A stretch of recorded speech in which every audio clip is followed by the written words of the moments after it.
बिस्मिल्लाहिर्रहमानिर्रहीम। आज के क्लास में हम एसिंक्रोनस जावास्क्रिप्ट को डिस्कस करेंगे। फर्स्ट थिंग फर्स्ट, सबसे पहला सवाल जो जहन में आता है वो है कि what is synchronous in asynchronous programming, right? So first उसको समझते हैं, फिर बाद में एसिंक्रोनस जावास्क्रिप्ट की तरफ आते हैं। आप लोग मुझे ये बताएं कि अगर मैं यहाँ पे कुछ कोड लिखूँ, लेट्स से मैं यहाँ पे index.html बना लेता हूँ, ठीक है, और इसको मैं नाम देता हूँ async.js या जावास्क्रिप्ट, और इसके साथ कनेक्ट करते हैं एक src को विच इज़ स्क्रिप्ट को, और यहाँ पे src में दे देंगे index.js, ठीक है, और एक h1 बनाते हैं, वहाँ पे लिखते हैं asynchronous जावास्क्रिप्ट, राइट, और यहाँ पे एक index.js बनाते हैं। आप मुझे ये बताएं कि अगर ये console.log start of the programme, ठीक है, ये कंसोल में करता हूँ, और फिर मैं ये दूसरा कंसोल लिखता हूँ। लेट्स से मैं यहाँ पे एक वेरिएबल बनाता हूँ var message is equal to welcome to quantum, और मैं यहाँ पे कंसोल करता हूँ मैसेज, और फिर मैं लास्ट में आके console.log करता हूँ end of the program. Make sense? कुछ रॉकेट साइंस तो नहीं किया, ठीक है, सबको पता है कि ये कैसे काम करेगा। अच्छा, अहमद आप मुझे ये बताएं कि अगर ये कंसोल, यानी आप मुझे ये बताएं कि ये कंसोल किस ऑर्डर में होंगे। सबसे पहले कौन सा कंसोल आएगा, फिर दूसरे नंबर पे कौन सा कंसोल, और थर्ड नंबर पे?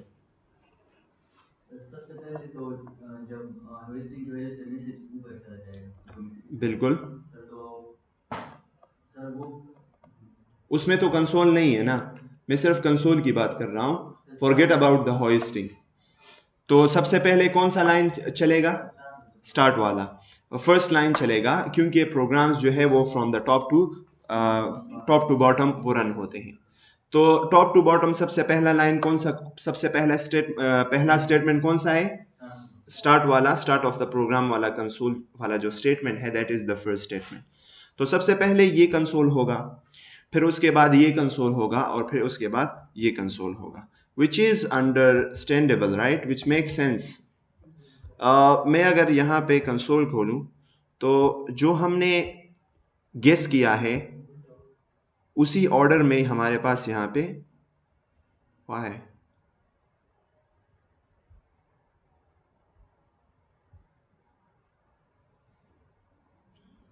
Why the console is not coming? So start of the program, welcome to quantum, और end of the program। अब ये जो प्रोग्राम रन होता है, मैं आप लोगों से एक सवाल पूछता हूँ, क्या जब तक ये console.log कंप्लीटली एग्जीक्यूट नहीं होता, कंप्लीट ये स्टेटमेंट कंप्लीटली रन नहीं होता, क्या जावास्क्रिप्ट नेक्स्ट मैसेज पे आएगा, इस नेक्स्ट स्टेटमेंट पे आएगा, इसको एग्जीक्यूट करेगा? नहीं, एग्जैक्टली इसलिए कि वो स्टेटमेंट का वेट करता है कि जब तक वो स्टेटमेंट कंप्लीट ना हो जाए तब तक मैं आगे नहीं जाऊंगा। तो जब किसी प्रोग्राम में हर एक स्टेटमेंट का वेट होता है कि जब तक ये स्टेटमेंट कंप्लीटली एग्जीक्यूट ना हो जाए तब तक मैं दूसरा स्टेटमेंट रन नहीं करूंगा, ऐसे प्रोग्राम को सिंक्रोनस प्रोग्राम कहते हैं। क्या कहते हैं? सिंक्रोनस प्रोग्राम कहते हैं कि हर एक स्टेटमेंट का वेट होता है, जब तक वो एग्जीक्यूट नहीं होता तब तक वो दूसरा लाइन, वो दूसरा स्टेटमेंट जो उसके बाद आ रहा है वो एग्जीक्यूट नहीं होता। अब एसिंक्रोनस इसके उल्टा, जब ऐसा प्रोग्राम हो जिसमें किसी स्टेटमेंट के एग्जीक्यूशन का वेट नहीं होता, ऐसे प्रोग्राम को हम एसिंक्रोनस प्रोग्राम कहेंगे, ठीक है। तो एसिंक्रोनस जावास्क्रिप्ट की तरफ आते हैं। What is asynchronous JavaScript? So asynchronous programming discuss करते हैं is a technique that enables your program to start a potentially long running task and then rather than having to wait until that task has finished to be able to continue to be responsive to other events while the task runs. Once the task is completed, your program is presented with the result. फायदा क्या है asynchronous programming का? आप लोग पूछेंगे कि why we wouldn't wait for a statement. तो इसका सबसे बड़ा फायदा ये है कि जब एक लॉन्ग टास्क हो, जो टाइम ज़्यादा कंज्यूम कर रहा हो, जो टाइम ज़्यादा ले रहा हो, वो वक्त ज़्यादा उस पे लग रहा हो उस स्टेटमेंट को एग्जीक्यूट करने में, तो फिर उसका हम वेट नहीं करते। हम चाहते हैं कि ये बस अलहदा रन हो और हमारा बाकी जो प्रोग्राम है वो आगे चलता रहे। So this is the asynchronous programming. It's a technique जिससे हम एक प्रोग्राम के एक हिस्से को जो कि लॉन्ग रनिंग टास्क हो उसको हम without waiting for it we can execute the next statements. तो उससे क्या होगा फायदा? फायदा ये होगा कि यूजर को वेट नहीं करना पड़ेगा। टाइम यानी हाँ एग्जैक्टली जो वो टाइम ले रहा है यूजर को पता ही नहीं चलेगा कि कोई टास्क हो रहा है। ठीक है, वो बाकी स्टेटमेंट्स एग्जीक्यूट होंगे तो यूएक्स के लिए भी अच्छा है एंड सो ऑन। थोड़ा सा कॉलबैक्स को डिस्कस करते हैं। Uh callback function is a function passed into another function as an argument which is then invoked inside the outer function. ये हमने डिस्कस किया था कि कॉलबैक्स किसे कहते हैं। लेट्स से मैं यहाँ पे एक फंक्शन बनाता हूँ, राइट, गौर से देखिए, और इस फंक्शन का नाम है let's say callback.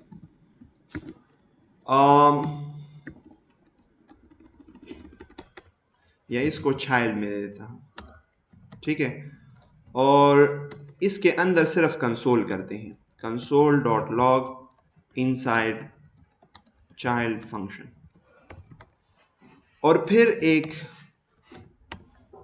Parent function बनाते हैं, और ये पेरेंट फंक्शन एक फंक्शन को एक्सपेक्ट करेगा एज एन आर्गुमेंट। और ये जो पेरेंट फंक्शन है, लेट्स से ये क्या कर रहा है, start of the parent function, ये उस फंक्शन को क्या करेगा, ये उस फंक्शन को यहां पे एग्जीक्यूट करेगा जहां इसकी मर्जी है। तो हम पेरेंट की फंक्शन के डिफिनीशन में क्या कह रहे हैं, लिसन, हम पेरेंट फंक्शन के डिफिनीशन में कह रहे हैं कि इसको एज अ पैरामीटर एक फंक्शन मिलेगा, पहले कंसोल होगा, फिर वो फंक्शन को जो कि इसको एज अ पैरामीटर मिल रहा है ये उस फंक्शन को एग्जीक्यूट करेगा और फिर उसके बाद ये कंसोल होगा। And of parent function, right. अगर मैं यहां पे आ जाऊं तो मैंने इसको रिफ्रेश किया, एक भी कंसोल शो नहीं हुआ, क्यों? पेरेंट को हमने कॉल नहीं किया।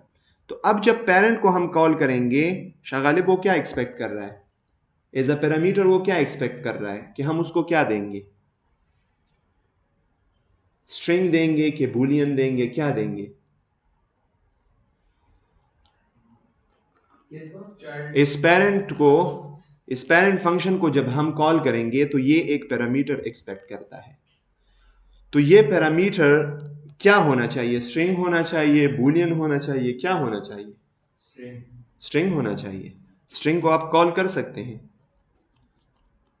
रोमान वो क्या होना चाहिए, फंक्शन होना चाहिए। और वो फंक्शन हम यहां भी डिफाइन कर सकते हैं, जैसे मैं यहां पे एक फंक्शन डिफाइन करूं और मैं इसके अंदर एक कंसोल डॉट लॉग लिखूं और पास्ट फंक्शन,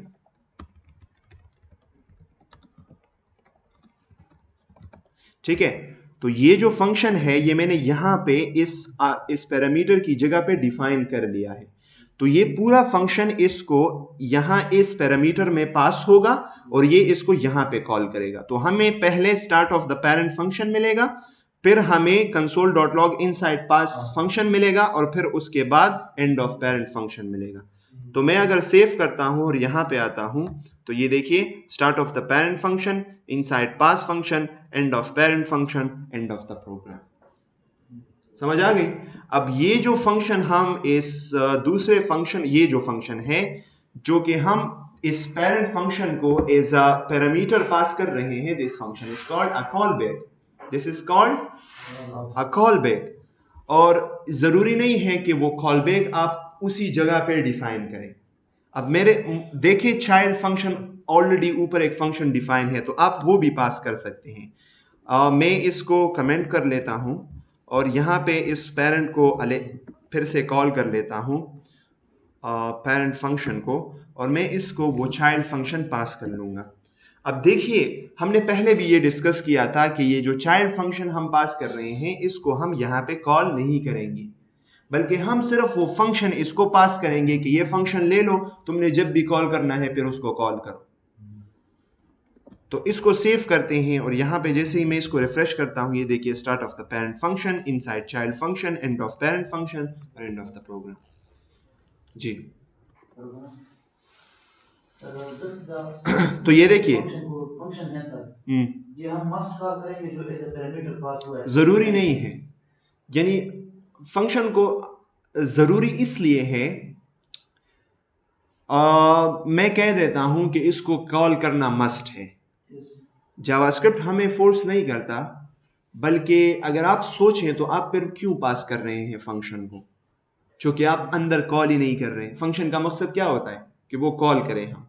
तो अगर आप एक फंक्शन पैरामीटर में ले रहे हैं और वो आप कॉल ही नहीं करते तो उसका फायदा क्या है? इस तरह हो सकता है कि आप उसको हमें पैरामीटर में ना ले और सर फिर उसको कॉल। हाँ, वो ग्लोबल स्कोप में है ना, तो आप ऐसा भी कर सकते हैं। लेकिन देखिए कल को हम बहुत बड़े बड़े प्रोग्राम्स लिखेंगे और उन बड़े बड़े प्रोग्राम्स में जहाँ पे वो पेरेंट फंक्शन डिफाइन होगा, ज़रूरी नहीं है कि वो जो फंक्शन हम उसके अंदर यूज़ करना चाहते हैं वो वहीं उस फाइल में मौजूद हो। वो फंक्शन किसी और फाइल में होगा। मैं आपको इंशाल्लाह जब हम मल्टीपल जेएस फाइल्स को उसको डील करना शुरू करेंगे तो फिर मैं आपको बता दूंगा कि पेरेंट फंक्शन एक जगह पे होगा और उसके अंदर जो फंक्शन हम कॉल करना चाहते हैं वो किसी और फाइल में होगा। ठीक है, तो फिर जहां पे हम पेरेंट फंक्शन को कॉल करेंगे वहां जरूरी नहीं है कि वो दूसरा फंक्शन उसका भी डिफिनीशन हो, तो फिर हम एज ए आर्गुमेंट उसको पास कॉल बैक का कांसेप्ट इसमें किस तरह लगेगा, मतलब ये चाइल्ड फंक्शन जो है ये पेरेंट में एज आर्गुमेंट पास हुआ है।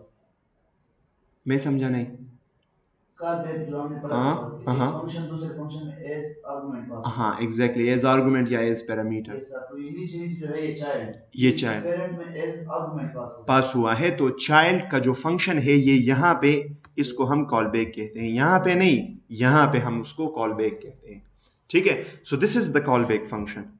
So a callback function is a function passed into another function as an argument which is then invoked inside the outer function to complete some kind of routine or action.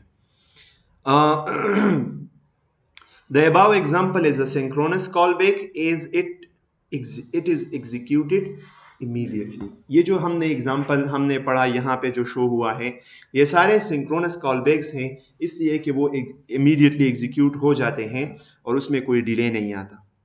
Note, however, that callbacks are often used to continue code execution after an asynchronous operation is completed. These are called asynchronous callbacks. मिसाल से समझते हैं, अब इन चीज़ों को फिलहाल यहाँ नहीं पढ़ते. मैं आपको एक मिसाल देता हूँ जावास्क्रिप्ट में एसिंक्रोनस प्रोग्रामिंग की ज़रूरत क्यों पड़ी.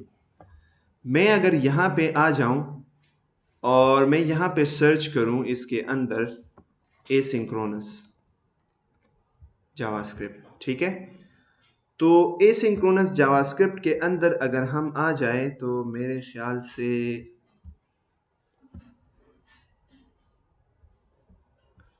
यहाँ पे इन्होंने एक एग्जाम्पल दिया है, ये देखिए, गौर से देखें. अच्छा, इस प्रोग्राम में क्या हुआ है कि प्राइम नंबर्स जनरेट हो रहे हैं, तकरीबन इकाई दहाई सैकड़ा हज़ार 10,000 lakh 10 lakh 1 million prime numbers generate हो रहे हैं. जो आप इस इनपुट फील्ड में जो नंबर यहाँ पे इस इनपुट फील्ड के अंदर लिखेंगे उतने ही नंबर ऑफ प्राइम नंबर्स हमारे पास बनेंगे. So this is a very heavy task, और जब तक ये प्राइम नंबर्स जनरेट नहीं होते तो तब जावास्क्रिप्ट तब तक जावास्क्रिप्ट उसका वेट करेगा। ये देखिए इस प्राइम और ये पूरा फंक्शन रन होगा। अब ये बहुत ज़्यादा टाइम लेगा। जब ये टाइम लेगा तो हम इस विंडो के अंदर कुछ भी नहीं कर सकते। क्यों? इसलिए कि जावास्क्रिप्ट हमारा ब्लॉक है, वो मसरूफ है इस किसी पार्ट ऑफ प्रोग्राम रन करने में जो कि बहुत टाइम ले रहा है। हम फिर न बटन पे क्लिक कर सकते, क्योंकि बटन को बटन के क्लिक को कौन लिसन करता है? जावास्क्रिप्ट लिसन करता है। तो जो भी हमारे पास बिहेवियर जो चीजें हैं वो सारे ब्लॉक हो जाएंगे, जो भी जावास्क्रिप्ट के काम है वो ब्लॉक हो जाएंगे। ये देखिए और से अच्छा, मैं जनरेट प्राइम्स करता हूं और फिर मैं यहाँ पे रिलोड पे क्लिक करता हूं, ये क्लिक नहीं होगा। ये देखिए रन हो गया है, उसका रंग भी अब चेंज नहीं हुआ। ये देखिए मैं दोबारा से जनरेट करता हूँ, रिलोड में क्लिक करता हूँ, ये देखिए मैं यहाँ इसको एडिट करने की कोशिश करता हूँ, कुछ भी नहीं हो रहा। अब एडिट होता है जब वो फंक्शन एग्जीक्यूट हो गया है। So when there is a long running task, it's not recommended to put the user on wait, कि यूजर को आप वेट पे डालें कि आप वेट करो जब तक ये कंप्लीट ना हो जाए तब तक आप वेट करो, तो उसके लिए ये अच्छा नहीं है।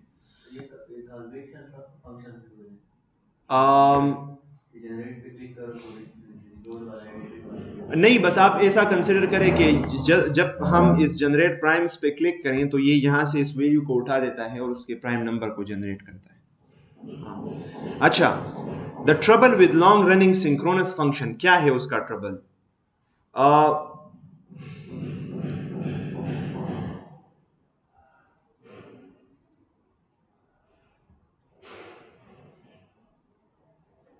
Try typing in here immediately after pressing generate primes. तो जैसे ही मैं इस पे क्लिक किया, ये देखिए कुछ भी रिस्पॉन्सिव नहीं है, मैं कुछ भी नहीं कर सकता। अब जो है जब मैंने इस पे क्लिक किया तो तब मैं इस इनपुट फील्ड के अंदर जो टेक्स्ट है उसको एडिट कर सकता हूं। So this is not recommended. क्या करना चाहिए? जावास्क्रिप्ट को पता है कि कौन कौन से ऑपरेशंस वो टाइम कंज्यूमिंग है। मसलन वो कौन से ऑपरेशंस हैं? ये तो हमने एक सिंक्रोनस का खुद बनाया है ना। जावास्क्रिप्ट को क्या पता है कि ये कितना टाइम लेगा, लेकिन उसको ये पता है कि फला जो टास्क है this is a time consuming task और मैं इसका वेट नहीं करूंगा। जिसमें सबसे पहले आता है सेट टाइम आउट और सेट इंटरवल के फंक्शन। ये देखिए मैं यहाँ पे सेट टाइम आउट लगा लेता हूँ। सेट टाइम आउट फंक्शन तो हमने पढ़ा था ना, और इसको मैं कॉल बैक पास करूंगा। ये कॉल बैक क्या करेगा? इतने मिली सेकेंड्स के बाद रन होगा। मैं इसको 0 मिली सेकेंड्स देता हूँ, तो मतलब इमीडिएटली ये फंक्शन एग्जीक्यूट होना चाहिए।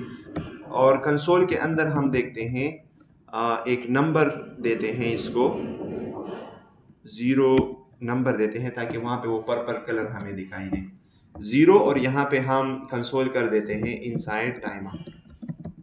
अच्छा, अब ये जो फंक्शन है, जैसे हम सेट टाइम आउट को, अब इसका बिहेवियर देखिए। मैं इसको सेव करता हूं और यहाँ पे ब्राउजर में आ जाता हूं। ये देखिए गौर से, इनसाइड टाइम आउट कहाँ पे कंसोल हो गया है? सबसे आखिर में। और हमने यहाँ पे कहाँ पे किया हुआ है? In the middle. हमने पेरेंट और चाइल्ड को भी उसके बाद कॉल किया है, एंड ऑफ द प्रोग्राम सबसे आखिर में है, और हम 0 मिली सेकेंड्स वेट कर रहे हैं, तब भी ये सबसे आखिर में आ रहा है। वाई? क्या पता है? तो this is nice answer. JavaScript को पता है कि set time out is an asynchronous operation, it's a time consuming operation, तो उसने उसको एसिंक्रोनस डिक्लेयर किया हुआ है कि मैं इसका वेट नहीं करूंगा। चाहे जितना भी टाइम आपने इसमें दिया है, जावास्क्रिप्ट बाकी प्रोग्राम को एग्जीक्यूट करेगा, सबसे आखिर में से टाइम आउट की तरफ आएगा। कैसे प्रोग्राम रन होता है? सबसे पहले ये कंसोल हो जाता है, फिर अच्छा वो देख लेता है, अच्छा मैसेज का एक नया वेरिएबल बनाओ, मैसेज को कंसोल करो, अच्छा चाइल्ड को डिफाइन करो। ओ सेट टाइम आउट, इसको इग्नोर कर, सेट टाइम आउट इग्नोर ना करो, सेट टाइम आउट इसके अंदर जो फंक्शन है इसको दे दो किसी और थ्रेड को ताकि वो इसको हैंडल करे, ठीक है। और उस थ्रेड के जावास्क्रिप्ट क्या कहता है, उस थ्रेड को कहता है कि ये फंक्शन ले लो और इतना टाइम वेट करो। कितना टाइम है? 0 मिली सेकेंड्स। और वो उस थ्रेड को कहता है कि मैं आखिर में आपके पास आऊंगा, जब मैं इस पूरे प्रोग्राम को रन करूं तब मैं आपके पास आखिर में आऊंगा। तो वो चाइल्ड फंक्शन को जैसे डिफाइन कर लेता है, सेट टाइम आउट की तरफ आता है, तो वो उस अलहदा थ्रेड को ये कॉल बैक दे देता है, ये सेट टाइम आउट उसको कहता है कि ये तुम हैंडल करो जरा, मैं ये बाकी प्रोग्राम रन करता हूं। तो इसका वेट नहीं करता, ये एक और थ्रेड के हवाले कर देता है। और आगे जाकर अच्छा पेरेंट फंक्शन है, उसको मैं एग्जीक्यूट करूँ, उसका डिफिनीशन यहाँ पे है, तो वो डिफिनीशन पढ़ लेता है। फिर अच्छा पेरेंट फंक्शन को एग्जीक्यूट करो, उसको चाइल्ड पास करो, और फिर एंड ऑफ द प्रोग्राम। जब ये कर लेता है फिर कहता है उस थ्रेड को, अच्छा मैंने आपको एक टास्क दिया था, उस टास्क का क्या बना? तो वो कहता है कि वो टाइम तो कंप्लीट हो गया है, 0 मिली सेकेंड वेट करना था, वो तो हो गया है, वो अब उस फंक्शन को चलाना चाहिए। तो वो कहता है आखिर जब वो पूरे प्रोग्राम को चला लेता है तब वो उसको कहता है कि अच्छा मुझे अब वो कॉल बैक दे दो ताकि मैं वो चला लूँ। तो सबसे आखिर में ये फंक्शन एग्जीक्यूट होगा। ये सिर्फ मतलब फंक्शन को इसलिए यूज करता है कि इसका नाम सेट टाइम आउट है, इसमें मतलब टाइम उसमें दिया होगा कि इतने टाइम के बाद ये फंक्शन हो जाए। हाँ तो इस वजह से ये सारा फंक्शन को लास्ट में कर देता है। एग्जैक्टली ये इसको एसिंक्रोनस कंसिडर करता है, क्योंकि वो कहता है कि इसमें वेट करना है, and I am not waiting for set time out और एनीथिंग एल्स जो टाइम कंज्यूमिंग हो। जी सर उसको ये नहीं देखते कि 0 सेकंड में या हाँ एग्जैक्टली वो ये नहीं देखता कि इसमें 0 सेकंड है या 100 मिली सेकेंड है। अब देखो जब वो प्रोग्राम खत्म करता है ना, टाइमर तब ऑन हो जाता है जब ये जो टाइमर हम प्रोवाइड करते हैं, जो मिली सेकेंड्स हम प्रोवाइड करते हैं, ये जैसे ही इस फंक्शन को दूसरे थ्रेड को के हवाले करता है उसी टाइम पे टाइमर स्टार्ट हो जाता है।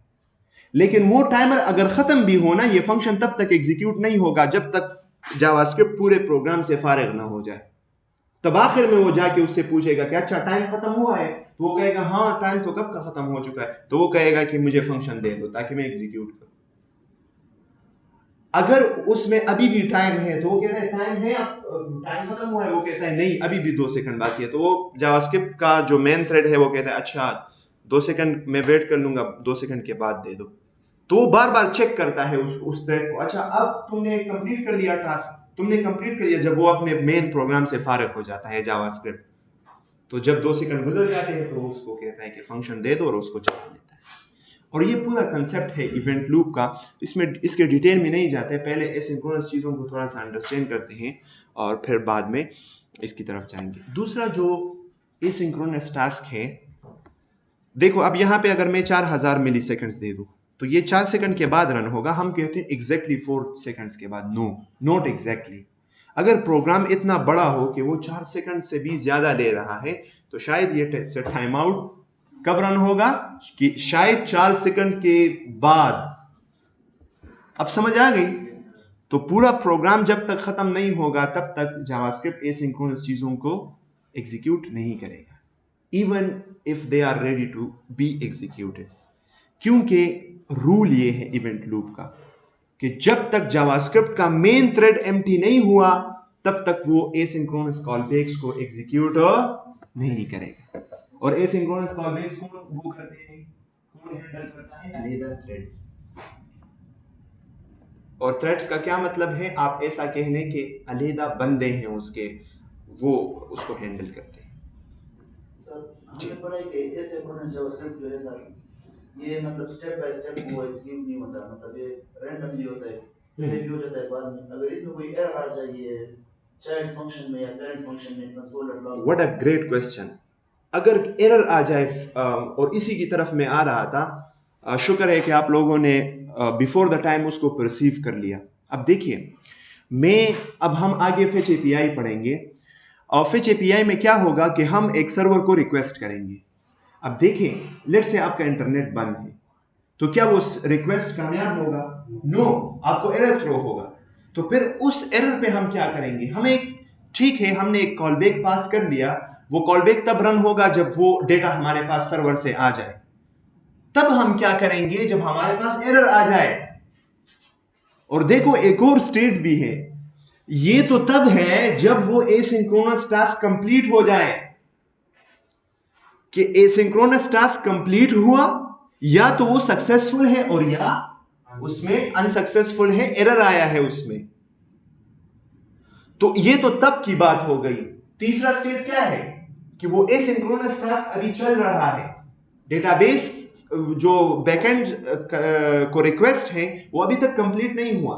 तो इस टाइम पे इस एसिंक्रोनस टास्क का क्या है, जो स्टेटस है वो क्या है, दैट इज पेंडिंग। एंड अब आप मुझे ये बताएं कि कौन सा डेटा टाइप में यूज करूं, लिसन, कौन सा डेटा टाइप में यूज करूं कि वो इस एसिंक्रोनस ऑपरेशन को ट्रैक करे। क्या मैं स्ट्रिंग यूज करूं, क्या मैं बुलियन यूज करूं? तो बुलियन में तो ट्रू और फॉल्स है, स्ट्रिंग कैसे यूज करूंगा? तो इस ऑपरेशन को ट्रैक करने के लिए मैं क्या यूज करूंगा? अ tracker, an asynchronous tracker, and that asynchronous tracker is called a promise।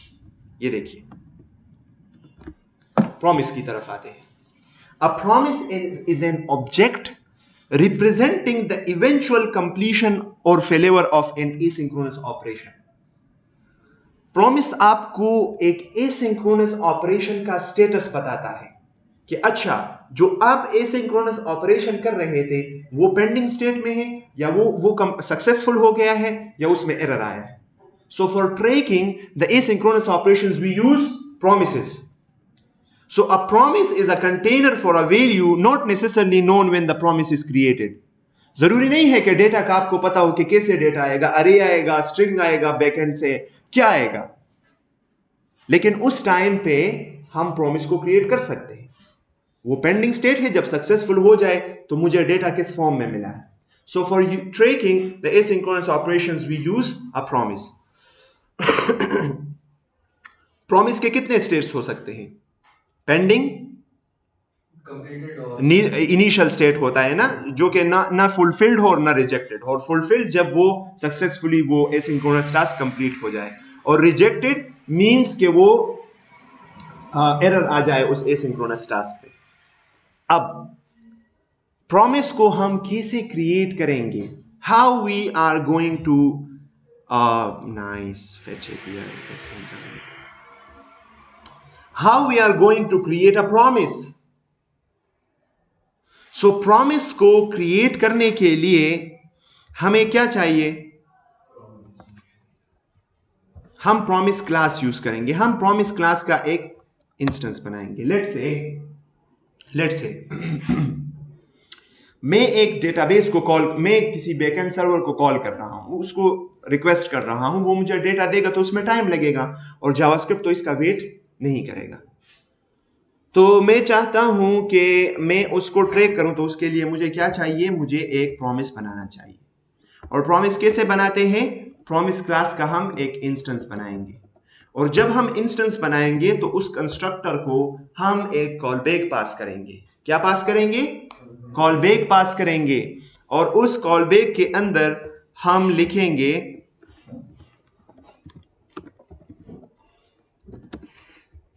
ये कॉलबैक जब वो कॉल करेगा, ये प्रॉमिस जब इस कॉलबैक को कॉल करेगा, रिजॉल्व, इसको दो वो देगा, एक फंक्शन देगा कि वो इस रिजॉल्व का फंक्शन है, ये भी एक फंक्शन, एक कॉलबैक फंक्शन है। इसको पैरामीटर में दो फंक्शंस मिल रहे हैं, रिजॉल्व का फंक्शन, रिजेक्ट का फंक्शन। रिजॉल्व का फंक्शन जब कॉल होगा तो ये पी क्या होगा? ये पी फुलफिल्ड हो जाएगा, ये रिजॉल्व हो जाएगा, ये प्रॉमिस सक्सेसफुली कंप्लीट हो जाएगा। और रिजेक्ट को जब हम कॉल करेंगे तो फिर जो पी प्रॉमिस है ये रिजेक्ट हो जाएगा। मतलब इसका मतलब ये होगा कि एरर आ गया है। तो मैं आपको कुछ चीज फेक करता हूं, ये देखिए। मैं कहता हूं कि सेट टाइम आउट लगाते हैं, और सेट टाइम आउट के अंदर मैं लेट से यहां पे 3000 मिली सेकेंड्स वेट करता हूं, और इसके अंदर मैं यहां पे एक वेरिएबल बनाता हूं, error is equal to false. ठीक है, मैं यहां पे इस सेट टाइम आउट के कॉलबैक के अंदर एक इफ चेक लगाता हूं कि अगर एरर में ट्रू है, अगर एरर में ट्रू है तो इसको मैं ऐसे भी लिख सकता हूं, सिर्फ एरर लिखो तो इसका मतलब ये होगा कि एरर में ट्रू वैल्यू है। अगर एरर में ट्रू है तो मैं रिजॉल्व का फंक्शन कॉल कर दूंगा जो कि इस प्रॉमिस को रिजॉल्व कर देगा। और अगर इसमें एरर नहीं है तो फिर मैं रिजेक्ट को कॉल करूंगा, और ये रिजेक्ट जो है this will reject this promise. कुछ समझ आई? नहीं आई? कहां पे कंफ्यूज है सवाल पूछे ताकि मैं उसको वो करूं। हाँ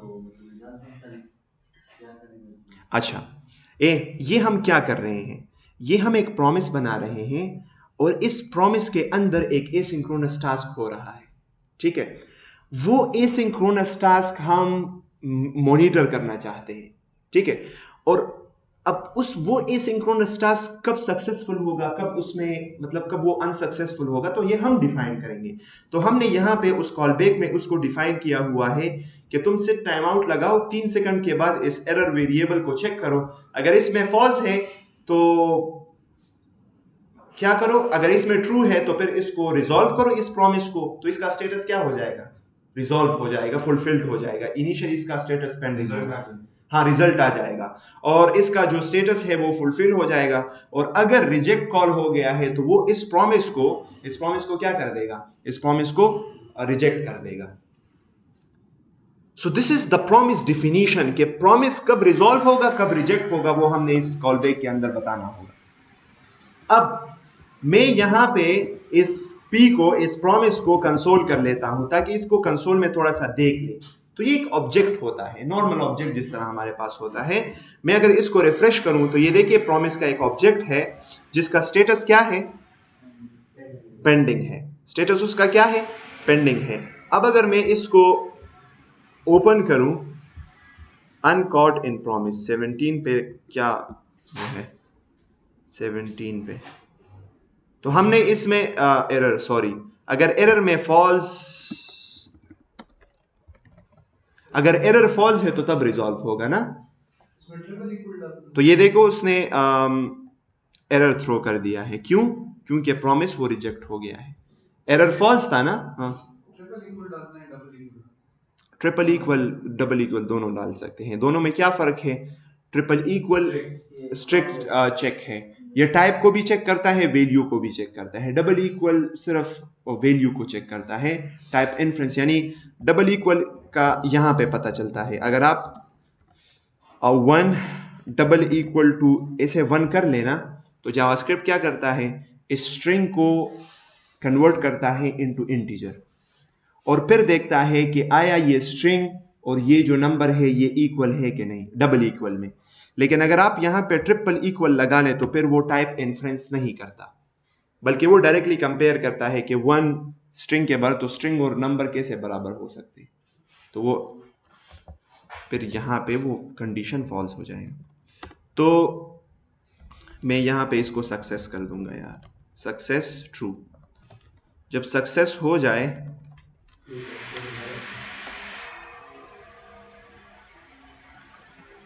ठीक है, जब सक्सेस ट्रू हो जाए तो तब इसको रिजॉल्व करो, और अगर वो फॉल्स हो तो तब इसको रिजेक्ट करो।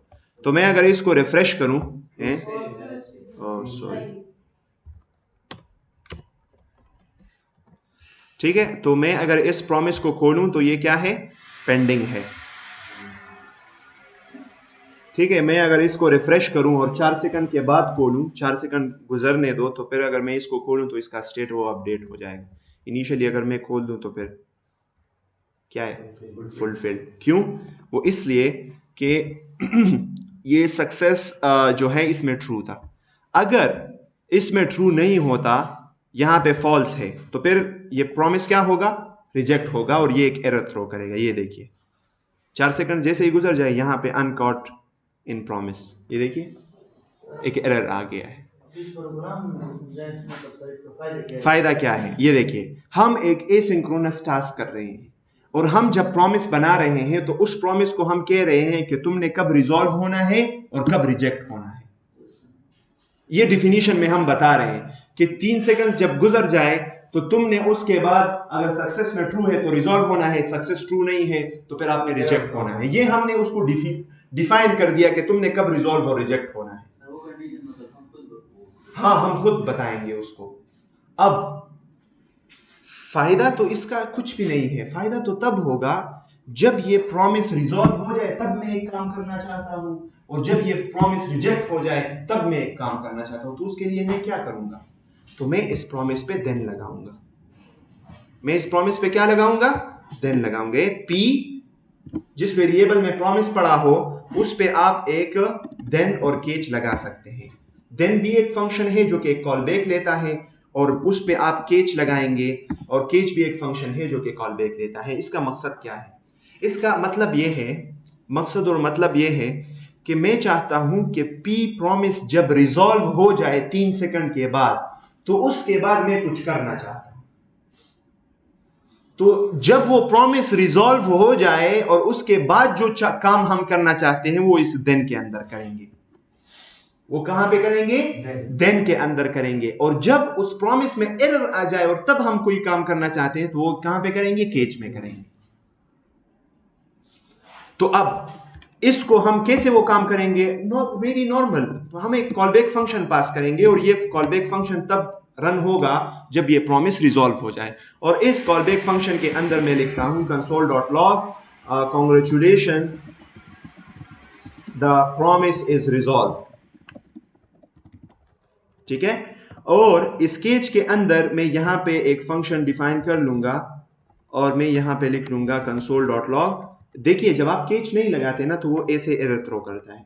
जब आप केच लगाएंगे फिर वो ऐसे रेड कलर में एरर थ्रो नहीं करता।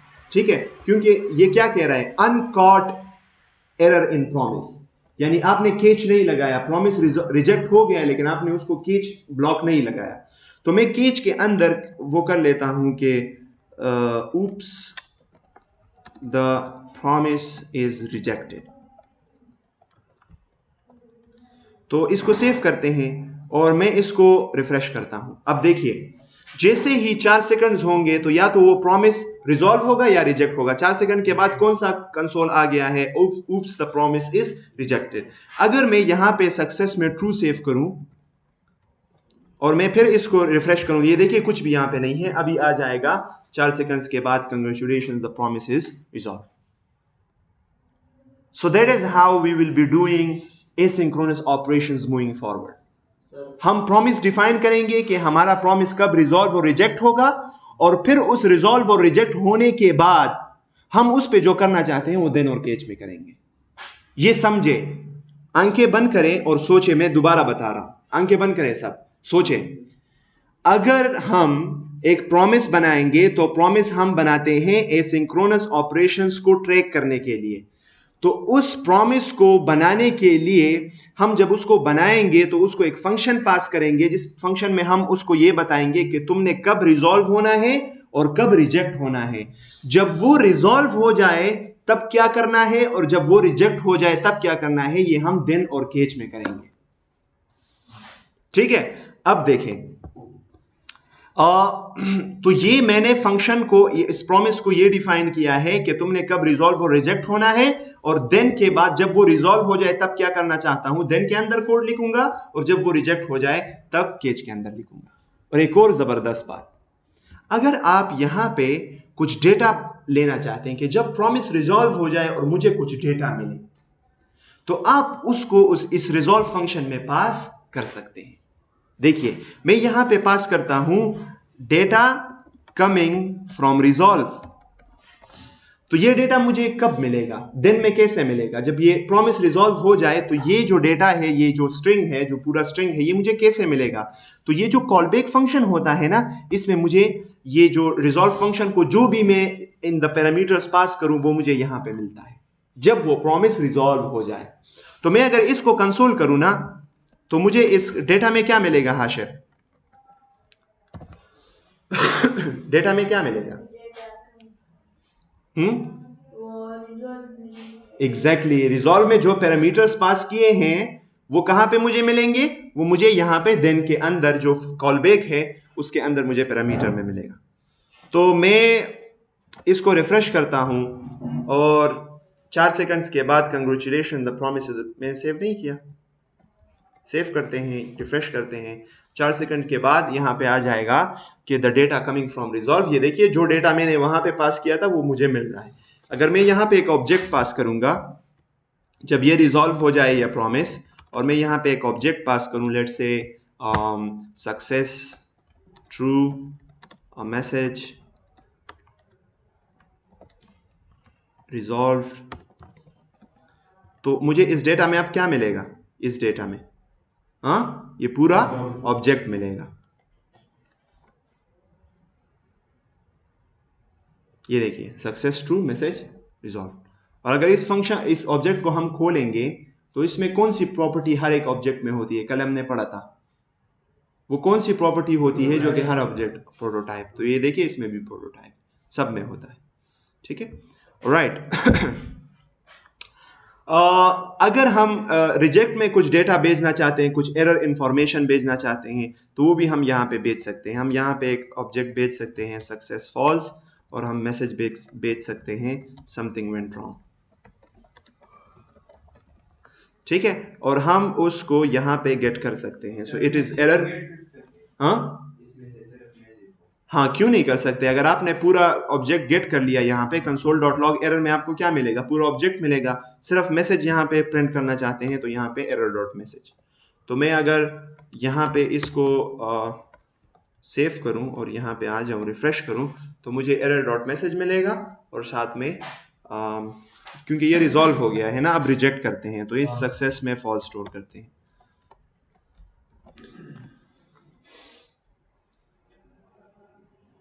समथिंग वेंट रॉन्ग, और अगर हम error.message नहीं करेंगे तो फिर पूरा ऑब्जेक्ट हमें मिलेगा। सर ये डेटा तो समझा इसको मैंने खुद से नाम दिया है, कोई भी नाम आप दे सकते हैं। यहाँ पे जो आप पैरामीटर पास करेंगे वो आपको यहाँ देन में इस फंक्शन के पैरामीटर में मिलेगा, और इस रिजेक्ट को जो पैरामीटर पास करते हैं वो आपको केज के अंदर मिलेगा। सेट टाइम आउट के अंदर जो फंक्शन है वो क्या? उसके अंदर डिफाइन करके वहां यहाँ पास नहीं, रिजॉल्व जब भी कॉल करेंगे कहीं भी, जरूरी नहीं है सेट टाइम आउट के अंदर कॉल करें। रिजॉल्व कहीं पे भी आप कॉल करेंगे तो उस प्रॉमिस को रिजॉल्व करेगा, और उस रिजॉल्व को जो डेटा आप पास करेंगे वो डेटा देन में हमें मिलेगा, और रिजेक्ट को जब भी आप कॉल करेंगे उसको जो आप पैरामीटर देंगे वो पैरामीटर हमें केज में मिलेगा। जी सर आपने ये लिखा है pre.then फंक्शन के बजाय anonymous फंक्शन सर। जी सर ये किस फंक्शन के लिए एज अ कॉल बैक काम करता है? ये इस देन फंक्शन के लिए ये फंक्शन कॉल बैक है जो कि मैंने यहाँ पे डिफाइन किया हुआ है, और केज के लिए ये कॉल बैक है जो कि मैंने यहाँ पे डिफाइन किया। ये आप ऊपर भी डिफाइन कर सकते हैं, ठीक है, ये फंक्शंस ऊपर भी डिफाइन कर सकते हैं। यहाँ पे देन कॉल बैक, और इसको क्या मिलेगा? डेटा मिलेगा, और इसके अंदर ये काम करें आप, ये सारे काम करें, नो प्रॉब्लम।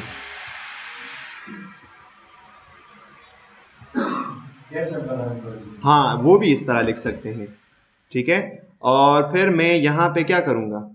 यहाँ पे सिर्फ इस देन कॉल बैक को पॉइंट करूँगा, ये सिर्फ इसको पास करूँगा, इसको कॉल नहीं करूँगा क्योंकि कॉल उसको देन करेगा, और देन जब उसको कॉल करेगा इसको डेटा भी देगा।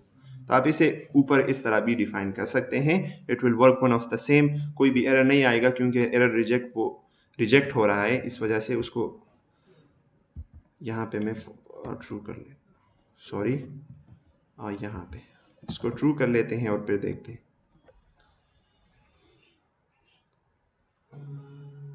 देखिए one of the same thing, it's working same. तो दोनों तरीकों से आप कर सकते हैं, लेकिन यहाँ पे करना चाहिए देन और केस जब आप यूज़ करते हैं ऊपर डिफाइन ना करें बल्कि अंदर ही डिफाइन करें, क्योंकि फिर बहुत ज़्यादा समझ आती है ना। अगर आपने देन नीचे लिखा है, ऊपर आप जा रहे हैं फंक्शन को देखने के लिए, तो इट्स समथिंग कंफ्यूजिंग। ऐसा करें, एक प्रॉमिस बनाएं और उसको 5 सेकंड के बाद किसी specific condition set time out उसके अंदर लगाएं, और 5 सेकंड के बाद उसको रिजॉल्व या रिजेक्ट करें किसी स्पेसिफिक कंडीशन की बुनियाद पे, और वो कंडीशन अपनी चॉइस का बनाएं। ज़रूरी नहीं है कि मैं ऐसे सक्सेस एक वेरिएबल बनाएं, जो भी कंडीशन आप बनाते हैं कि अगर पर्सन का एक ऑब्जेक्ट बनाए, अगर पर्सन डॉट नेम फला के बराबर है तो इसको रिजॉल्व करो, नहीं बराबर तो रिजेक्ट करो, कुछ करें, शाबाश, जल्दी एक प्रॉमिस बनाए ताकि हम फेच में मूव हो। फिर ओके, सो आप लोगों ने टास्क कर लिए हैं। प्रॉमिस हमने डिस्कस कर लिया है कि promise is an object that is used to track in asynchronous task. अब आते हैं फेच एपीआई की तरफ। What is fetch API? देखिए, मैंने आपको पहले भी बताया था कि आपने वेब एप्लीकेशंस देखे होंगे। मॉडर्न जो वेब एप्लीकेशंस हैं उसमें पूरा पेज वो लोड नहीं होता। इवन अगर आप फेसबुक, इंस्टाग्राम, जो बड़े बड़े वेबसाइट है, यूट्यूब, जो भी हो, उसमें अगर आप देख लें तो लोडिंग, वो पेज पूरा रिफ्रेश नहीं होता, सिर्फ डेटा अपडेट होता है। तो ये कैसे? हम अभी तक जो पढ़ रहे थे उसमें क्या था? हम अभी तक जो डिस्कस कर रहे थे उसमें यह था कि हम एक फाइल को लोड करते थे। फाइल को लोड करने का मतलब, यहां पे जब मैं रिफ्रेश करता हूं, इसका मतलब क्या है? एक नया रिक्वेस्ट, एक रिक्वेस्ट जो कि मैं इस यूआरएल को कर रहा हूं और वो यूआरएल मुझे रिस्पॉन्स में कुछ फाइल्स दे रहा है। तो अगर हम हर एक क्लिक पे एक नए उसको यूआरएल को रिक्वेस्ट करो, वो हमें पूरा पेज दे दे, तो यूजर एक्सपीरियंस बहुत बुरा हो सकता है। पूरे पेज लोड करने की क्या जरूरत है? तो आजकल मॉडर्न वेब एप्लीकेशंस कैसे काम करते हैं कि जब आप यानी आप youtube.com को रिक्वेस्ट करते हैं तो वो पूरा जावास्क्रिप्ट और सब कुछ फाइल्स आपको दे देते हैं। फिर जब आप उसके अंदर नेविगेट करते हैं ना, लेट से किसी चैनल पे क्लिक करते हैं, तो वो पेज को रिफ्रेश नहीं करता, बल्कि वो क्या करता है, यूजिंग द फेच एपीआई, वो डेटा, सिर्फ डेटा को लेता है फ्रॉम द सर्वर और उस डेटा को शो करता है। तो मैं अगर यहाँ पे मोटे मोज़िला के अंदर शायद ये होगा, आई गेस ये पेज पूरा रिफ्रेश हो रहा है। देखिए, मैं अगर नेविगेट कर रहा हूं, मैं अगर यहाँ पे जा रहा हूं, तो ये देखिए पूरा पेज रिफ्रेश हो रहा है। और बड़े एप्लीकेशंस में ये बिल्कुल अच्छी बात नहीं है कि आप पूरे पेज को रिफ्रेश करें। तो अगर मैं यहाँ पे अब आऊं youtube.com में, तो youtube.com में अगर आप ये देखें, लेट्स से मैं यहाँ पे आता हूँ लाइट वीडियोस में, ठीक है, ये देखिए पेज रिफ्रेश हो रहा है नहीं, लेकिन हमारा जो पूरा का पूरा वो है, पूरा का पूरा डेटा है, जो व्यू है, वो चेंज हो रहा है। The data is updating. How he can do that? He is using fetch API. So fetch API क्या है? फेच एक फंक्शन है और एक एसिंक्रोनस फंक्शन है, और वो फेच किसी भी सर्वर को रिक्वेस्ट कर सकता है और वो उससे डेटा गेन कर सकता है वेरी इजी। तो अब हम एक सर्वर चूज करते हैं जिससे हमें कोई डेटा मिले। तो उसके लिए क्या करते हैं कि यहाँ पे लेट से एक सर्वर है, डमी सर्वर सर्च करते हैं जो कि हमें डेटा दे।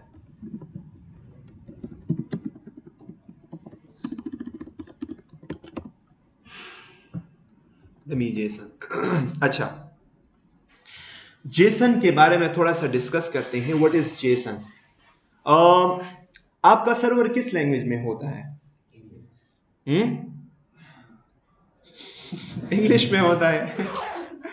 किस प्रोग्रामिंग लैंग्वेज में सर्वर के एप्लीकेशन को हम लिखते हैं? C++ भी हो सकता है, जावा भी हो सकता है, पाइथन भी हो सकता है, हमारे पास C लैंग्वेज भी हो सकती है, जावा से Node.js भी हो सकता है। बहुत सारे प्रोग्रामिंग लैंग्वेजेस पॉसिबल है जिसमें हम सर्वर का कोड लिखें। अब जब मुख्तलिफ सर्वर्स एक दूसरे के साथ कम्युनिकेट करेंगे तो बाज डेटा टाइप्स वो एक में डिफाइन होते हैं, बाज दूसरे में डिफाइन होते हैं। तो कैसे कम्युनिकेट करेंगे? What is the standard data type for communicating between the two servers और टू कंप्यूटर्स और टू व्हाटएवर इट इज? वो डेटा कैसे एक्सचेंज करेंगे? उस डेटा का टाइप वो किस टाइप में भेजेंगे? जैसे अगर हम नल की बात करें तो नल तो जावास्क्रिप्ट में डिफाइन है, लेकिन नल C++ में डिफाइन है। नल मेरे ख्याल से C++ में डिफाइन नहीं है। इसी तरह जावा में भी नल डिफाइन नहीं है। या अगर आप यहाँ पे जावास्क्रिप्ट में की वैल्यू पे जो ऑब्जेक्ट्स होते हैं वो इसी तरह C++ में डिफाइन है नहीं। तो डेटा स्ट्रक्चर्स जो हैं वो मुख्तलिफ लैंग्वेजेस के मुख्तलिफ हो सकते हैं। अब हमें एक ऐसे डेटा रिप्रेजेंटेशन की जरूरत थी जो कि हमारे पास एक स्टैंडर्ड हो और जिसको यूज करते हुए हम किसी भी सर्वर से किसी दूसरे क्लाइंट को डेटा भेजें। तो वो जो स्टैंडर्ड चूज किया गया दैट इज जेसन। और जेसन का मतलब क्या है? JavaScript object notation. यानी जिस तरह जावास्क्रिप्ट में आपके पास एक ऑब्जेक्ट होता है जिसमें की वैल्यू पेयर्स होते हैं, बिल्कुल उसी तरह का एक स्टैंडर्ड डिफाइन किया गया है कि जो भी सर्वर डेटा भेजेगा वो इस जेसन फॉर्मेट में भेजेगा। चाहे वो जावा का सर्वर है तो सब जावा का सर्वर और पाइथन और सब जेसन को समझते हैं। तो Jason is a standard for exchanging the data. और जेसन इस तरह होता है कि की वैल्यू पेयर्स होते हैं, लेकिन फर्क यह है कि उसका की भी वो एज अ स्ट्रिंग, एक स्ट्रिंग में बंद होता है। ठीक है, समझ आ गई? अच्छा, जेसन जावास्क्रिप्ट में डिफाइन है। हर एक लैंग्वेज में हम जावास्क्रिप्ट जेसन से डेटा को गेट कर सकते हैं, हर एक लैंग्वेज में। अब ये जावास्क्रिप्ट का अपना कुछ वो नहीं है, लेकिन उसके ऑब्जेक्ट की तरह का एक नोटेशन है। तो हम जावास्क्रिप्ट में जेसन को कन्वर्ट कर सकते हैं इनटू द नॉर्मल ऑब्जेक्ट। तो इस तरह और लैंग्वेजेस में भी आप जेसन को रीड कर सकते हैं और इस तरह जेसन में डेटा भी भेज सकते हैं। तो मैं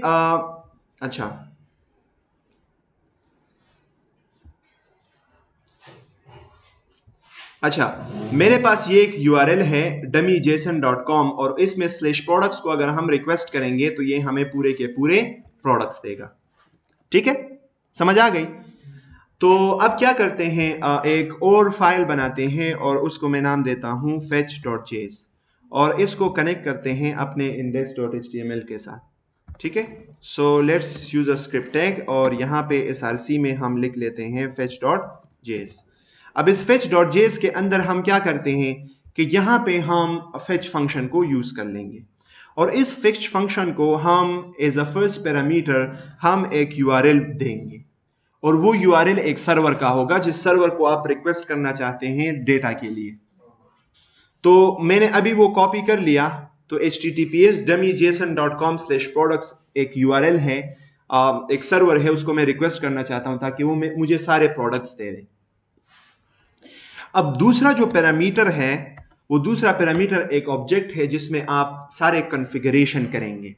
देखिए, हम जब किसी सर्वर को रिक्वेस्ट करते हैं वो हमें जवाब में क्या देता है? रिस्पॉन्स देता है ना, जवाब देता है, रिस्पॉन्स देता है। अब गौर से सुने, हम जो रिक्वेस्ट करते हैं उस रिक्वेस्ट का अपना हेडर होता है। क्या होता है? हेडर होता है। और उस रिक्वेस्ट के हेडर में हम क्या बेचते हैं? सेटिंग्स बेचते हैं कि हम जो डेटा चाहते हैं वो किस फॉर्मेट में चाहते हैं। इसी तरह के और सेटिंग्स जो है वो हम हेडर्स में बेचते हैं। और साथ में रिक्वेस्ट की एक बॉडी भी होती है और उस बॉडी में हम डेटा बेचते हैं क्लाइंट से टू द सर्वर। जैसे आप यूजर क्रिएट कर रहे हैं, यूजर का ईमेल, यूजर का पासवर्ड, वो आप रिक्वेस्ट के बॉडी में जाता है। और फिर जब रिस्पॉन्स आता है ना, वो रिस्पॉन्स भी, उसका भी हेडर होता है और उसकी भी बॉडी होती है। तो यहां पे हम क्या कर रहे हैं? रिक्वेस्ट कर रहे हैं ना किसी सर्वर को, तो हम यहां पे हेडर सेट कर सकते हैं उस रिक्वेस्ट का। इस ऑब्जेक्ट के अंदर हम यहां पे कह सकते हैं हेडर्स, और हेडर्स एक ऑब्जेक्ट लेता है जिसमें हम मुख्तलिफ हेडर्स सेट कर सकते हैं। जैसे कि मैं यहां पे एक हेडर सेट करूंगा जिसको कहते हैं कंटेंट टाइप। कंटेंट टाइप एक हेडर है जिससे मैं सर्वर को यह कहूंगा कि मुझे जो डेटा है वो जेसन में चाहिए। तो कंटेंट टाइप के हेडर को वो देखेगा। जब उसको रिक्वेस्ट मिलेगा तो वो कहेगा कि अच्छा, कंटेंट टाइप हेडर में क्या है। अगर एप्लीकेशन/जेसन है तो मुझे डेटा किस फॉर्मेट में देगा? जेसन फॉर्मेट में देगा। अगर किसी और टेक्स्ट/प्लेन टेक्स्ट है कि क्या है, कंटेंट टाइप में अगर वो हो तो वो मुझे प्लेन टेक्स्ट में डेटा देगा। तो मैं यहां पे लिख लेता हूं application/जेसन। ऑलराइट, सो हमने हेडर्स भी सेट किए। अब एक और बात आपको शायद पता ना हो कि हर एक रिक्वेस्ट का एक मेथड भी होता है। लिसन, और मेथड का मतलब यह होता है कि इस URL को अगर आप हिट करते हैं तो आपका मेथड क्या है, और मेथड क्या रिप्रेजेंट करता है? मेथड रिप्रेजेंट करता है आपका ऑपरेशन, कि आप क्या करना चाहते हैं। तो मेथड मुख्तलिफ किस्म के हैं। 4 मेथड्स बहुत ज्यादा जरूरी हैं: get method, post method, put method, delete method. तो अगर आप किसी URL को गेट मेथड से हिट कर रहे हैं, इसका मतलब यह है कि आप उस URL से डेटा गेट करना चाहते हैं। अगर आप उसको पोस्ट मेथड से उस यूआरएल को गेट कर रहे हैं, उसका मतलब ये है कि आप सर्वर को डेटा भेज रहे हैं कि वो डेटा अपने पास सेव करें। अगर आप पुट रिक्वेस्ट भेजते हैं तो पुट का मतलब यह होता है कि आप एक रिकॉर्ड को अपडेट करना चाहते हैं। जैसे अगर हम प्रोफाइल को अपडेट करते हैं तो वो जो यूआरएल को हिट करता है वो किस मेथड से हिट करता है? पुट मेथड से। अगर हम नया यूजर क्रिएट कर रहे हैं तो वो जो बैक साइड पे जो यूआरएल हिट होता है उसको किस मेथड से हिट किया जाता है? पोस्ट मेथड से। और जब हम क्या कर रहे हैं? डेटा गेट कर रहे हैं ना, तो अब हमारा जो मेथड है वो क्या है? गेट है। तो हम ऊपर भी स्पेसिफाई कर सकते हैं, नीचे भी कहीं भी आप कर सकते हैं, क्योंकि ये एक की वैल्यू पी एक ऑब्जेक्ट है, तो ऑब्जेक्ट में कहीं भी आप कोई भी की डिफाइन कर सकते हैं। तो इस फेच एपीआई में हमने मेथड भी डिफाइन करना होगा और हमें यहाँ पे लिखना होगा गेट। अगर आप ये मेथड स्पेसिफाई ना करें तो बाय डिफॉल्ट फेच कौन से मेथड से इस यूआरएल को हिट करेगा? गेट मेथड से। अच्छा, फेच आपको पता है क्या रिटर्न करता है? ये एक प्रॉमिस रिटर्न करता है, फेच प्रॉमिस। और इस प्रॉमिस को, अच्छा, जो भी चीज प्रॉमिस रिटर्न करे ना, तो वो प्रॉमिस की जो डिफिनीशन है वो किसने डिफाइन की होगी? उस फंक्शन ने, जो कि हमें प्रॉमिस रिटर्न कर रहा है।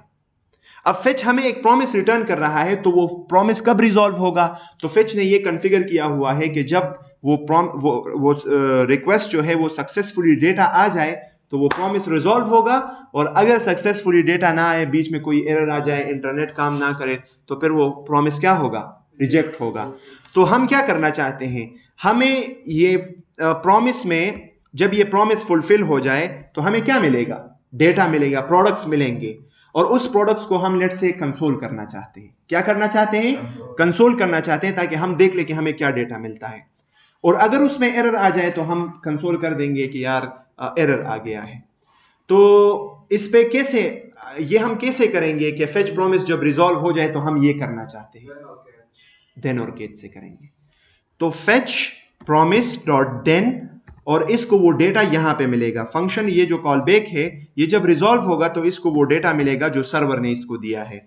और ये जब रिजेक्ट होगा ये प्रॉमिस, तो मतलब कोई एरर आ गया है, और हम उस एरर को कंसोल लॉग कर देंगे।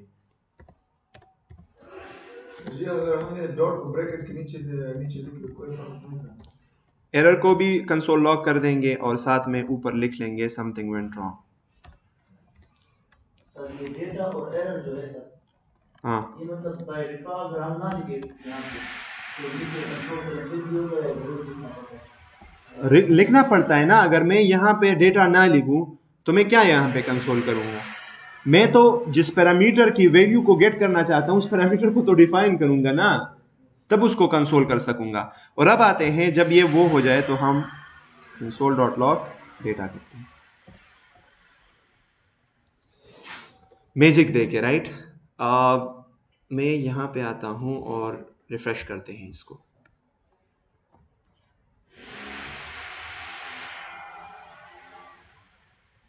रिस्पॉन्स आ गया। कितना टाइम इसने लिया ना। तो अगर मैं इस रिस्पॉन्स को ओपन करूं तो मुझे बॉडी का एक वो मिलता है, बॉडी की एक प्रॉपर्टी मिलती है। और ये क्या है? रीडेबल स्ट्रीम है। रीडेबल स्ट्रीम मतलब ये वो जेसन में डेटा है। अब ये जेसन से हम अब कन्वर्ट करेंगे, ये हमें डेटा अब दिखाई नहीं देगा। और ओके क्या है? ट्रू है। जब इसमें एरर आ जाए तो ओके पर ट्रू नहीं होगा, ओके पर फॉल्स होगा। इस तरह हेडर्स भी, जो रिस्पॉन्स हमें हेडर्स दे रहा है वो भी यहाँ पे मौजूद है। स्टेटस टेक्स्ट, अच्छा, स्टेटस कोड ये होता है 200 स्टेटस कोड का मतलब ये होता है जब आपको रिस्पॉन्स मिलता है ना, तो उसके साथ एक उस रिस्पॉन्स में स्टेटस कोड आता है। उस स्टेटस कोड से क्लाइंट को ये पता चलता है कि ये रिक्वेस्ट पास हो गया है कि फेल हो गया। 200 का मतलब है सक्सेसफुल, 400 और 500 के इन स्टेटस कोड्स का मतलब है एरर। अब आपने अक्सर देखा होगा किसी कोई वेबसाइट काम नहीं कर रहा, 502 बेड गेटवे, 404 एरर नॉट, 404 का मतलब होता है ये नहीं है, ये यूआरएल नहीं है, आप इसको एक्सेस कर रहे हैं लेकिन ये इस पे कुछ भी नहीं हो रहा। सो 404 पेज नॉट फाउंड। तो ये स्टेटस कोड्स हैं। और 200, अब हमारे पास कौन सा स्टेटस कोड आया है? 200। तो 200 का मतलब सक्सेस, मतलब हमारा वो सक्सेसफुल हो गया। अगर मैं इस यूआरएल को गलत करूं, यहां पे मैं इसको प्रोडक्ट्स की बजाय प्रोडक्ट करूं, तो फिर क्या क्या हमें आएगा देख लेते हैं। रिस्पॉन्स एरर आ गया है गेट में, और हमारा जो रिस्पॉन्स है वो सक्सेस ट्रू, सक्सेस फॉल्स है, ओके फॉल्स है, और स्टेटस क्या है 404 नॉट फाउंड। ऑलराइट, सो ये यूआरएल वहां पे डिफाइन नहीं है स्लेश प्रोडक्ट्स, प्रॉपर यूआरएल को हम गेट करेंगे। David which is websites reports to Indian websites यहाँ स्पोर्ट्स चैनल है पाकिस्तान के ने एक्सेस की गया वो लोकेशन गेट करते हैं। आप जब ब्राउज़र से रिक्वेस्ट जाता है ना, तो ब्राउज़र बहुत सारे और हेडर्स को खुद सेट करता है, तो उसमें आपका लोकेशन, कहाँ से आप रिक्वेस्ट कर रहे हैं, सब कुछ चला जाता है। तो वो लोकेशन पे वो चेक लगाते हैं कि ये इस रीजन में अगर हो तो उन्हें ये दिखा दो, रिस्पॉन्स नहीं हो तो इनको ब्लॉक करो। ठीक है।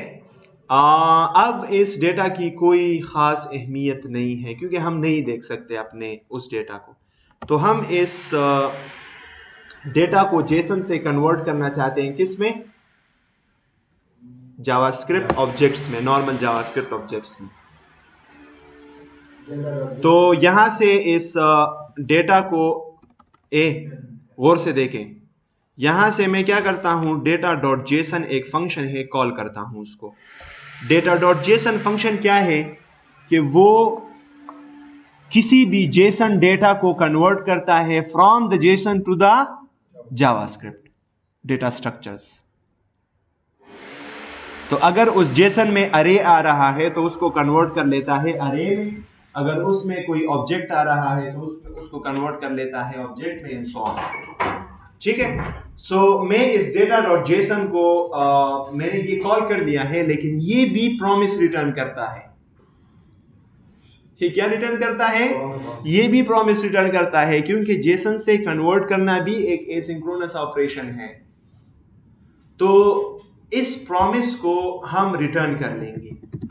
अब ये प्रॉमिस जब रिजॉल्व होगा तो हम देन कैसे लगाएंगे और इस पे केच कैसे लगाएंगे? तो हम यहाँ पे अगर एक प्रॉमिस के देन से आपने एक दूसरा प्रॉमिस रिटर्न किया है तो आप डायरेक्टली उस पे एक दूसरा देन लगा सकते हैं।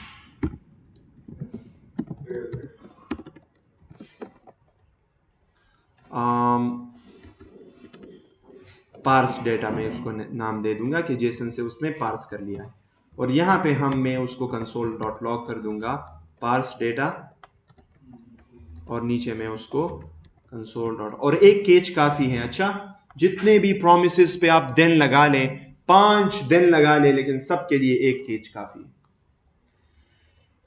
पार्स डेटा, मैं इसको रिफ्रेश करता हूँ यहाँ पे आके, इसको जैसे ही वहाँ पे मैंने सेव किया, यहाँ पे मैंने रिफ्रेश किया, तो मुझे यहाँ पे प्रोडक्ट्स के सबर यार, मैं इस index.html से ये हटा देता हूँ, मैं इसको कमेंट कर लेता हूँ ताकि मुझे ये कोड ना मिले ना। तो मैं इसको रिफ्रेश करता हूँ, मुझे रिस्पांस मिल गया है, और इस रिस्पांस को मैंने जब जेसन में कन्वर्ट किया है तो पास डेटा, और ये मेरे पास आ गया है, एक ऑब्जेक्ट आ गया है जिसमें मेरे पास प्रोडक्ट्स की की है, और प्रोडक्ट्स की की में मेरे पास एक अरे है जिसमें मेरे पास 30 प्रोडक्ट्स आ रहे हैं। अब मैं इस प्रोडक्ट्स को शो करना चाहता हूँ, कैसे करेंगे? कर सकते हैं। अब क्या है कि अब हम इसको HTML में शो करेंगे, तो इन प्रोडक्ट्स को कैसे शो करते हैं? आईडी, टाइटल, सब कुछ यहाँ से अब उठाएंगे और वहाँ पे हम वो शो कर सकते हैं। तो मैं यहाँ पे इस index.html में आके यहाँ पे कुछ डिव बनाता हूँ। ठीक है, क्या बनाते हैं? एक डिव बनाते हैं, और उस डिव को मैं नाम दे देता हूँ, क्लास दे देता हूँ रेपर, या आईडी दे देते हैं रेपर। बहुत मज़ा आने वाला है। अच्छा, गौर से देखें। तो अगर मैं इसको स्टाइल करना चाहता हूँ, ठीक है, तो बॉडी को मैं एक कलर दे दूंगा, एक अच्छा सा colour which is background colour, एक हल्का सा कलर देना चाहता हूँ विच इज़ एक्वा मेरीन एजोर, ठीक है। और साथ में मैं इस रेपर को थोड़ा सा स्टाइल करना चाहता हूँ, और बॉडी का एक और वो भी सेट कर लेते हैं। मुझे फॉन्ट फैमिली बिल्कुल अच्छी नहीं लगती, तो फॉन्ट फैमिली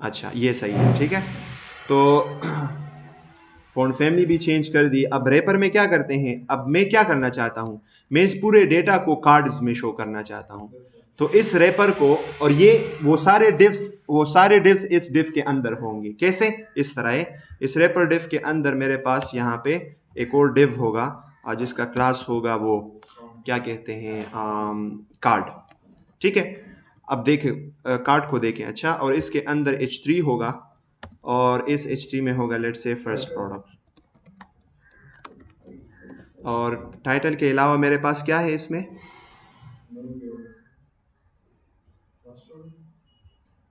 टाइटल है, ब्रांड है, कैटेगरी है, डिस्क्रिप्शन है, और मैं यहाँ पे नीचे डिव में डिस्क्रिप्शन शो कर दूंगा, ठीक है। सो रैपर को कैसे स्टाइल करते हैं, इसका जो विड्थ है वो सेट कर लेते हैं तकरीबन 50% पे, और इसको मार्जिन्स दे देते हैं ऊपर से, ऊपर और नीचे से 20 पिक्सल्स और राइट और लेफ्ट से 8 हो, ताकि बीच में हो जाए ना। ऑलराइट, सो फिर कार्ड को स्टाइल करते हैं। कार्ड को कैसे स्टाइल करते हैं कि मैं कार्ड को फर्स्ट बैकग्राउंड कलर वाइट कर दूंगा उसका, ठीक है। उसको वाइट कर दिया है, उसके अंदर पैडिंग को ऐड कर लेते हैं, पैडिंग तकरीबन 20 पिक्सल्स और 30 पिक्सल्स होगा, और साथ में मैं बॉर्डर रेडियस ऐड कर लेता हूँ तकरीबन 10 पिक्सल्स का। तो कुछ इस तरह का वो बन जाएगा, और से देखें इस तरह। और मैं पूरे प्रोडक्ट्स को यहाँ पे दिखाना चाहता हूँ कि जितने भी प्रोडक्ट्स हैं वो यहाँ पे दिखाई दे। अब मैंने डिव बना लिया है, मैं इस डिव को यहाँ से हटा दूंगा। मुझे पता है कि मैं इस कार्ड के अंदर एक H3 और एक और डिव या जो भी हो पैराग्राफ हो वो मैं बनाऊंगा। तो मैंने रैपर यहाँ पे छोड़ दिया, इसको मैं रिमूव कर दूंगा। अब यहाँ पे जैसे ही मुझे डेटा मिले, तो ये पास डेटा में मुझे क्या मिलेगा, ये देखें ना, पास डेटा में मुझे क्या मिल रहा है, प्रोडक्ट्स का एक ऑब्जेक्ट मिल रहा है, जिसमें प्रोडक्ट्स के अंदर मेरे प्रोडक्ट्स की में एक अरे है। तो मैं क्या कर लूंगा कि यहां इस पास डेटा ये कंसोल लॉग्स में हटा देता हूं, और इन दोनों कंसोल्स को भी मैं हटा देता हूं, और मैं क्या कर लेता हूं, यहां पे इस देन के अंदर मैं इससे प्रोडक्ट्स उठा लेता हूं। तो प्रोडक्ट्स कहां पे है, पार्स डेटा के अंदर डॉट प्रोडक्ट्स में वो प्रोडक्ट्स की पूरी अरे पड़ी है। समझ आ गई, एक ऑब्जेक्ट है जिसमें प्रोडक्ट्स के की में पूरा अरे है, पूरी अरे है। अब इस पे फॉर लूप लगाते हैं, इस प्रोडक्ट्स के उस पे अरे पे, और उस अरे में क्या है, ऑब्जेक्ट्स है मेरे पास, ठीक है। तो हर एक इटरेशन में मुझे एक ऑब्जेक्ट मिलेगा, हर एक इटरेशन पे मुझे एक ऑब्जेक्ट मिलेगा। तो कैसे लूप लगाएंगे, फॉर लेट प्रोडक्ट ऑफ,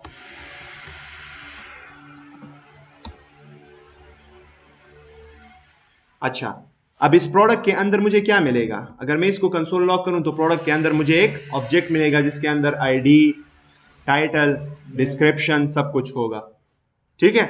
अच्छा, अब मैं क्या करना चाहता हूं, मैं एक डिव क्रिएट करना चाहता हूं। कैसे क्रिएट करेंगे, डॉक्यूमेंट डॉट क्रिएट एलिमेंट, नहीं आईडी नहीं, क्रिएट एलिमेंट सिर्फ क्रिएट करना चाहता हूं। डिव क्रिएट कर लिया। अब इस डिव को मैं क्लास देना चाहता हूं, कौन सा क्लास, कार्ड। तो div dot class list dot add, कौन सा क्लास देना चाहता हूं, कार्ड का क्लास। इसको कार्ड का क्लास मिल गया। अब ये इस डिव को कहां पे अपेंड करेंगे, बॉडी में नहीं बल्कि रैपर में। यहाँ देखे ना, मैं इस रैपर में इसको अपेंड करना चाहता हूँ, तो मैं इस रैपर को गेट कर दूंगा, is equal to document dot get element by ID और रैपर, ठीक है।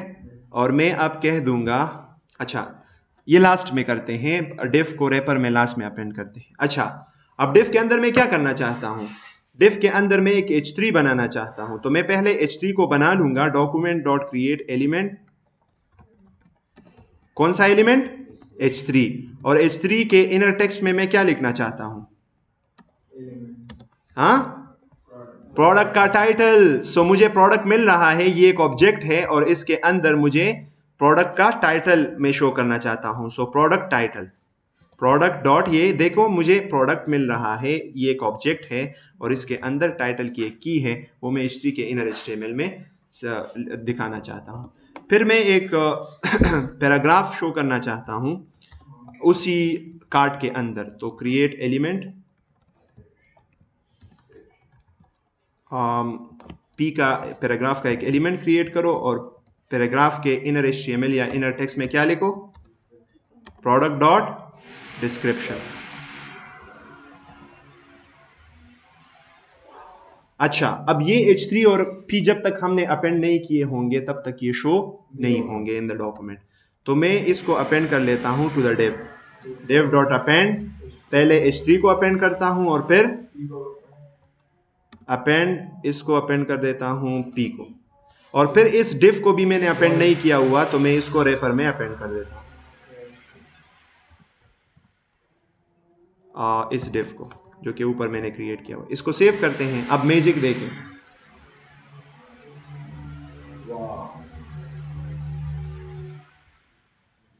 ठीक है। अब क्या करते हैं कि इसके थोड़ा सा स्टाइलिंग अच्छा करते हैं, इस कार्ड के मार्जिन टॉप को थोड़ा सा सेट करते हैं। सो मार्जिन टॉप में 10 पिक्सेल्स दे देता हूं, ठीक है, ताकि ये इनके बीच में थोड़ा सा फासला आ जाए। ये देखिए फासला आ गया। ये अब सर्वर से डेटा उठा रहा है, वो हम डायनामिकली शो कर रहे हैं। Make sense? अच्छा, एक और काम क्या करते हैं कि जब लोडिंग हो रहा है तब कुछ भी दिखाई नहीं दे रहा, हमें यूजर को शो करना चाहिए कि यार लोडिंग हो रहा है। कैसे करेंगे? तो हम यहां पे इस रेपर के अंदर लिख लेंगे, एक स्पेन लगा लेंगे और इसके अंदर मैं लिख लूंगा लोडिंग और इसको एक आईडी दे देंगे लोडिंग, ठीक है। तो अगर मैं इसको रिफ्रेश करता हूं तो लोडिंग यहां पे शो हो रहा है लेकिन लोडिंग वापस नहीं जा रहा। तो इसकी डिस्प्ले को नन करते हैं जब हमारे पास डेटा आ जाए। तो डेटा हमारे पास कहां आता है? फिर JS के अंदर हमारे पास यहां डेटा आता है। तो सबसे पहला काम जो हम कर लेंगे वो क्या कर लेंगे कि उस क्या कहते हैं लोडर को हम गेट कर लेंगे, document dot get element bye ID, और उसका नाम क्या है? लोडिंग है ना। लोडर को हमने गेट किया और इस लोडर के स्टाइल डॉट डिस्प्ले को क्या कर लेते हैं? नन कर लेते हैं, ठीक है। और फिर उसके बाद अपना पूरा काम कर लेते हैं। तो ये लोडिंग और ये गायब। It's it. कोई सवाल हो तो पूछ सकते हैं।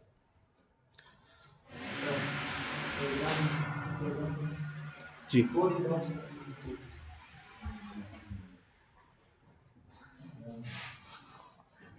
जी।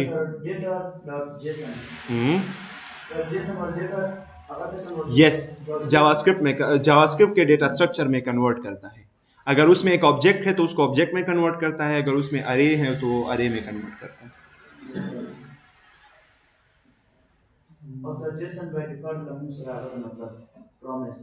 हाँ, जब हम डेटा को जेसन से कन्वर्ट करेंगे तो वो प्रॉमिस रिटर्न करेगा। ये कन्वर्ट करना, हाँ ना, फिर हमें डेटा दिखाई नहीं दे रहा। आपने देखा नहीं, हमने उस रिस्पॉन्स को कंसोल किया लेकिन रिस्पॉन्स का ऑब्जेक्ट कंसोल हो गया, हमें डेटा दिखाई नहीं दिया, ठीक है। Alright, so make sense. कोई सवाल हो तो पूछ सकते हैं। बॉडी के एवढं कागद आहे तर मग एवढी रिक्वेस्ट वर करायची नुसतं हेडर न होली को डायरेक्ट मतलब कामावली को मेथड गेट होली। हाँ, वो भी हो सकता है। मैंने कहा कि आप मेथड को ऊपर भी डिफाइन कर सकते हैं, ऑब्जेक्ट है ना, बस आपने की वैल्यू पेयर्स डिफाइन करने हैं। वो आप ऊपर करें नीचे करें, हेडर्स को ऊपर डिफाइन करें, मेथड को नीचे करें, मेथड को ऊपर करें, हेडर्स को नीचे करें, नो प्रॉब्लम। हेडर जरूरी दे? हाँ, हेडर्स जरूरी नहीं है। ये अगर मैं हटा भी दूं तो बाय डिफॉल्ट कंटेंट टाइप वो एप्लीकेशन से जेसन होता है कि हमें जो रिस्पॉन्स चाहिए वो हमें जेसन में चाहिए, ठीक है। तो अब हमें वो पूरा HTML पेज और पूरा जावास्क्रिप्ट का वो नहीं दे रहा, हमें सिर्फ वो डेटा दे रहा है in the form of Jason. और बाद में जेसन को हम डेटा में कन्वर्ट करते हैं। एग्जैक्टली तो हमने ऐसे सर्वर्स को, ऐसे यूआरएल्स को हिट नहीं करना जो कि हमें पूरा एचटीएमएल पेज देते हैं। तो फेच एपीआईज अगर आप यूज करते हैं तो आपने ऐसे सर्वर्स को, ऐसे यूआरएल्स को रिक्वेस्ट नहीं करना जो कि आपको पूरे के पूरे एचटीएमएल पेजेस दे दे। आपने ऐसे यूआरएल्स को हिट करना होगा जो सिर्फ आपको डेटा दे और आप उस डेटा को फिर मैनिपुलेट करें। Alright, so I guess that's it for today.